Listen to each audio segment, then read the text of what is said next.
Hello, this is just going to be a follow-up in regards to my 16-pin Cablemod cable. This is the one with the stealth sense thing attached to it. When I got the original Cablemod cable, which was a one I had for an EVGA PSU, which was 4 cables going into one, that was fine. When I got the Asus PSU, after about 2 months, I started to have the issue where the fans would go up to 100%, screen goes black, and you're like, oh my good God, something's melting, what's going on? It's not, it's quite a widespread thing, and it's to do with the sense pins, and some of the cables are well constructed and thick, and you won't run into that problem, but some of the sense pins are really, really loose, and moving your PC around or doing something like that, and it can cause issues, and it can be happen a lot. It can be like literally once every month and a half or something like that. It can be a bit random, but when it first happens, it does seem like all hell's broken loose.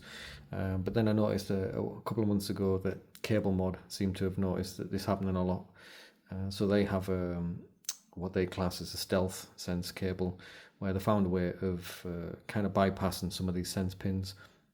So the cable looks the same, it works the same, but you don't have the 100% fans and the black screen. So I ended up getting one of them. It took a while for it to come through the post and everything, and so I've been running that for a while now, and been playing on Dragon's Dogma 2 and a few other games, and it's been fine, nothing. And the thing is as well, when the screen used to do the whole going black and 100% fans, it wasn't always down to gaming. It could literally do it on YouTube or anything. It was to do the way this the signal was sent from either from the PSU or the GPU, and it was just freaking out and it was causing issues.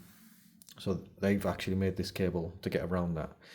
I would say by the time the 5090s come out, a lot of these bugs and issues are going to be hopefully rectified. We shouldn't have anywhere seeing the same kind of problem. Although I do stand by what we're saying, that 95% of these meltings was to do with the Cablemod adapter, unfortunately. Not so much the cables. I can probably count on probably 3 hands as to how many actual cables I've seen melt. And to be fair, a lot of them seem to be when the card first came out. And I've seen a lot of people trying to shove one of these cards with them crazy octopus adapters into cases that were way too small, so no wonder there was bad connections and issues. Everything after that, like I say, it was just always the Cablemod adapter. But anyway, so if you are having issues with your PSU and your GPU where you're having the 100% fan speed and screen going black and stuff, before jumping onto it's my PSU that's failing, I need to get a new PSU, try one of these. At the end of the day, if it works and fixes your issue, great.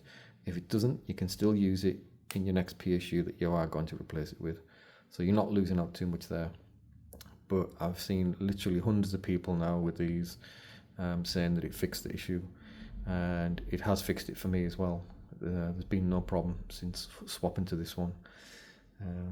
But again, it might be down to the fact of the Asus cable and the way it was constructed, because on previous videos I did mention that it was really flexible, nice and thin. It felt and looked really good that way. But probably because it was really thin, that it maybe just wasn't constructed strong on the internal side of it. I'm not sure. So the plugging in, pulling out has done something to it. But yeah, try one of them. I'll put the link in the description for it. Obviously you can pick your different colours and all that kind of thing. Sadly, being in the UK, it did take like about 5 or 6 weeks for it to arrive here, but it's been worth it. So yeah, apart from that, again, there's nothing much to talk about. There's nothing on the hardware side. It's either going to be AIO or it's going to be the new AMD CPU when they come out. And gaming wise, I'm on Dragon's Dogma 2, and to be fair, I'm about 25 hours in or something like that, and I'm struggling. I'm finding it a bit boring. The story is non-existent. The characters are not very memorable. the fighting, it's good to start with, but after you've onto your like 100th one, and it's just like the only way I can describe it is for anyone who used to play Final Fantasy VII back in the day, when you were literally running from one point to another. After a while, you became so strong that when you used to have the encounters with the little random mobs, you just wanted to run away because you just couldn't be bothered fighting them anymore because there was no fun in it and there was nothing to gain from it. So you just, every time that music came up where you were going to start a new fight, you were like, oh God, I just want to get from point A to point B. Stop interrupting us. And it's kind of like that with this game as well, because there's no the fast travel thing is there is a way of doing it slightly, but it's a pain in the backside to do it. So because of that, you're having to go from A to B a lot. And after a while, when you're fighting stuff, you're just like, I just want to get from A to B. I'm sick of fighting this stuff that is more of a nuisance than it is being fun anymore. So I do remember enjoying Dragon's Dogma 1 more than I am this.